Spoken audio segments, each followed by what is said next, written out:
Amen. Let the church say amen. I don't think Paul had a telephone.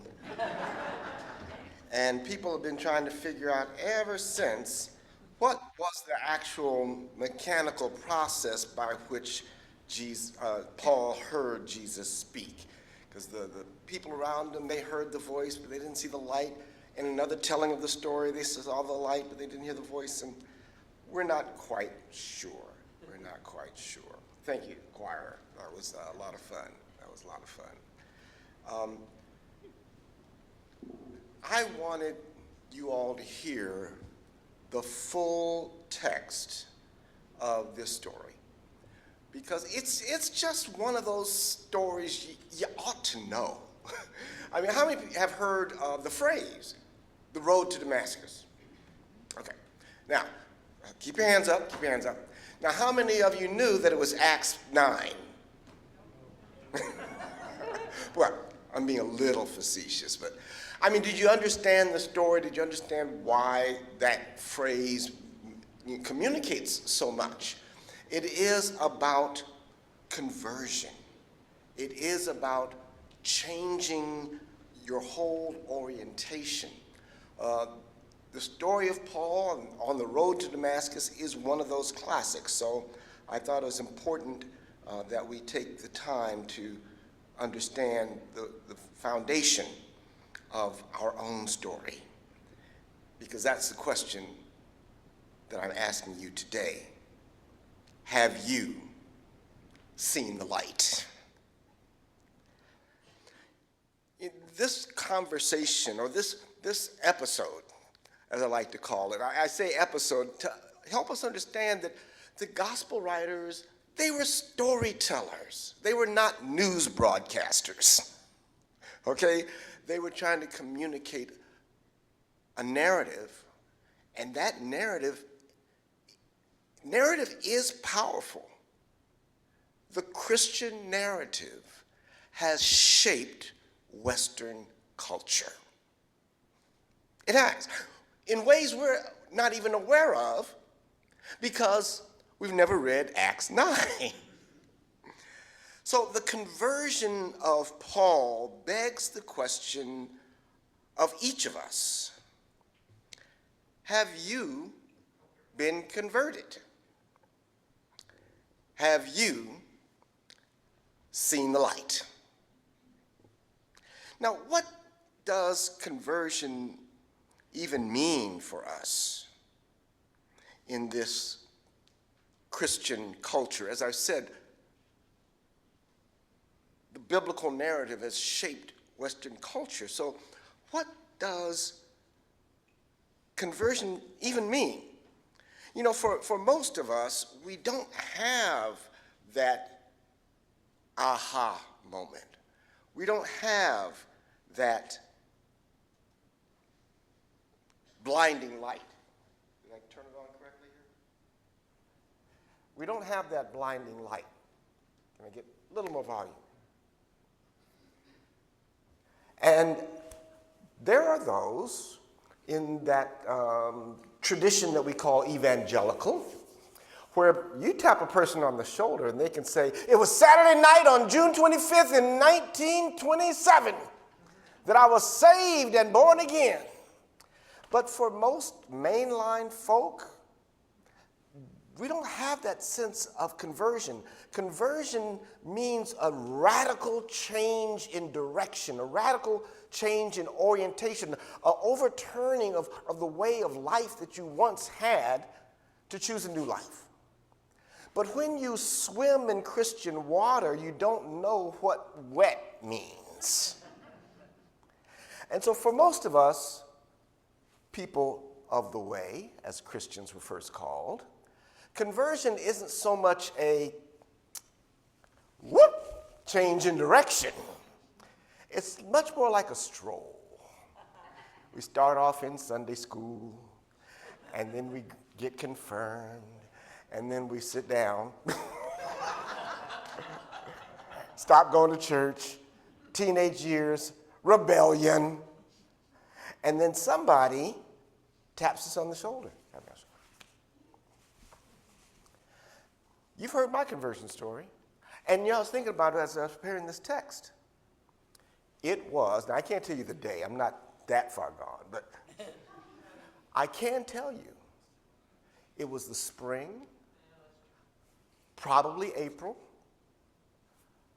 of 1975.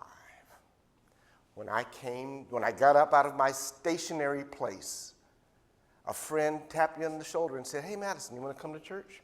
I said, "Sure." I had become curious because my brother, my beloved brother, had pestered me because, he had gotten saved. And when people get saved, they will not stop till they save everybody. And they start with their family. And my brother and I grew up we shared a room, and we were in bunk beds, and I could not escape from him. And every night he said, "Hey, Madison, you sleep?" "No." "Let's go to church." "No." Next day, "Madison, you sleep?" "No." "Let's go to church." "No." And finally, I just gave in. And I went with him to True Vine Pentecostal Apostolic Church, which was a storefront church on Adams Boulevard in Los Angeles, California.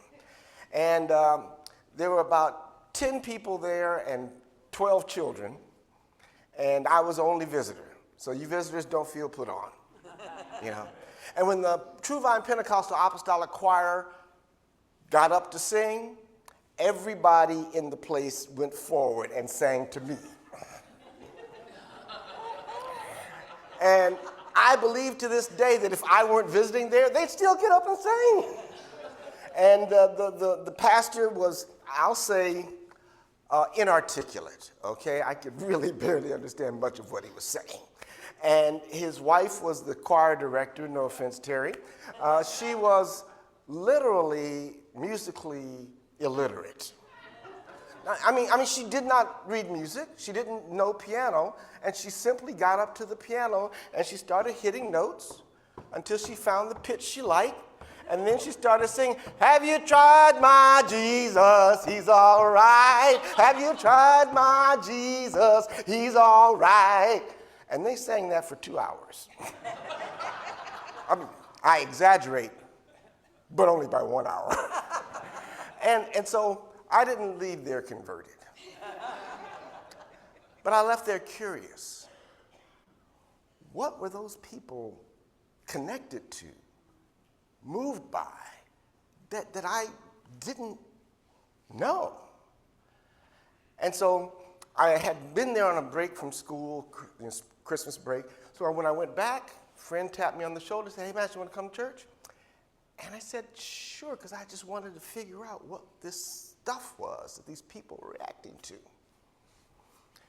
So I got up and I started walking back in that Christian path that I had known as a child. So it wasn't a conversion because I was always technically a Christian, but your walk gets accelerated. You start moving a little faster, and you start walking in the way of Jesus. Instead of being a person in the way, you become a person on the way. And that's how we experience conversion in our Christian water, in our Christian culture. It's just about the pace of your walk on that Christian path. Now, I know that some of the people will say, "Well, you're not a true Christian if you don't do this or if you don't believe that." And even sometimes we tend to do that because we're human.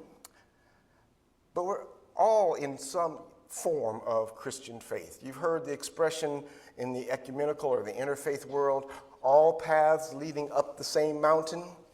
Well, we're all paths leading down the same Christian path, just different routes. So I ask you, not so much about your Christian conversion, but I ask you this: have you ever changed about anything? Have you ever had a radical transformation of the way you saw the world?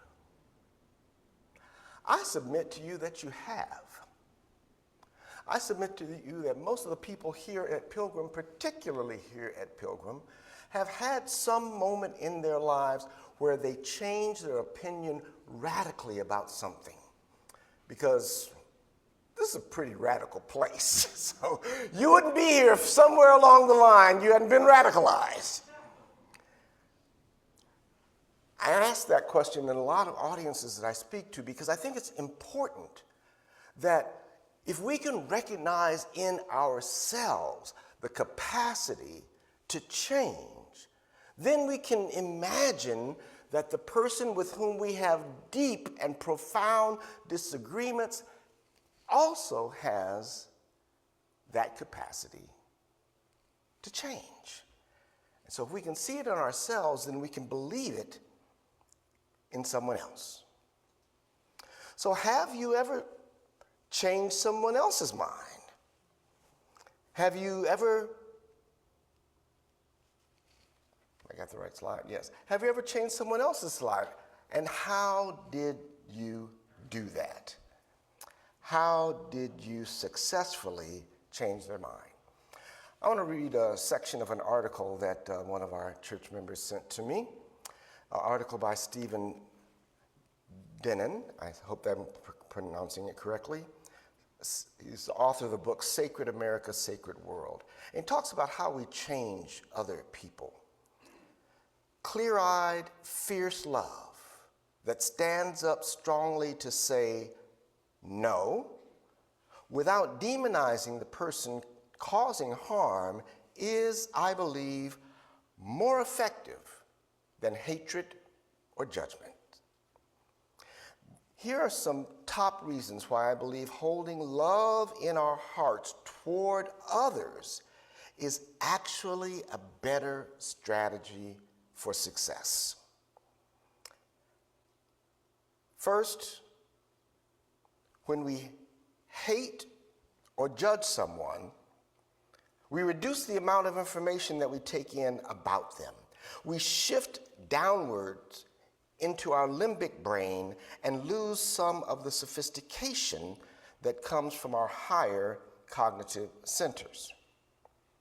Basically, we are less knowledgeable about how to engage someone effectively because we know less about what makes someone tick. We are engaging a caricature rather than a multi-dimensional human being, which makes us less intelligent. Love allows us to be more curious, perceptive, and to understand more deeply. When I was pastor of the Congregational Church of Christian Fellowship in Los Angeles for 10 years, from 1989 to 1999, that time there in central Los Angeles, not quite South Central, it's kind of West Adams if you know the city. That time I was there embraces 1992. Now, it doesn't mean a lot to you, but last week was April 29th. April 29th is the anniversary of the Los Angeles upriots. I was there, so I'll never forget. I call it the upriots. It's kind of a mashup of uprising and riot, because I think that both things happened. There was a genuine political uprising focused on the police department downtown and protesting the brutality that was legitimized by a trial that could not find officers guilty of abuse, even when the beating of Rodney King was on videotape. Now, we had been hearing about this forever, black folks in the city. You know, I was old enough to remember the Watts riots was started because of police brutality. But we didn't have it on videotape. And so for all those years we said, if we could just get it on video, then I know we'd get justice. And on video, they could not convict. And so there was a genuine political uprising that went down to the police station to protest. And the police got so afraid of the crowd that was gathering at the headquarters that they called in all the police from all around to come and protect the headquarters, which then gave opportunity for a criminal riot. Hey, guess what, y'all? No police. And you don't know how you will react in a circumstance. You might look at something and say, I would never do that. I was there. It was surreal. It was absolutely surreal to see the second largest city in the country out of control. It was just, I'm driving down Wilshire Boulevard and I'm looking at people, looting all these stores, just taking what they want. I said, I would not do such a thing. And then I drove by Big Five. I saw some golf clubs. No. But you recognize the capacity in yourself that if you don't have a developed ethic, that you could react humanly. I say all that to say that at our church we gathered people, even while the smoke was still burning, people white, black, Asian, Hispanic, everybody, to ask ourselves what has happened to our city.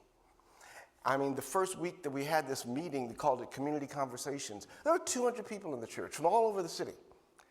And I said to them, and that's my point here today, I said, we are going to have some serious conversations about what's happened to our city. And in order to really make progress, we're going to have to tolerate some very uncomfortable words. Because if people are not comfortable to speak their truth as they know it and have experienced it, we can never make any progress. We can never change any minds.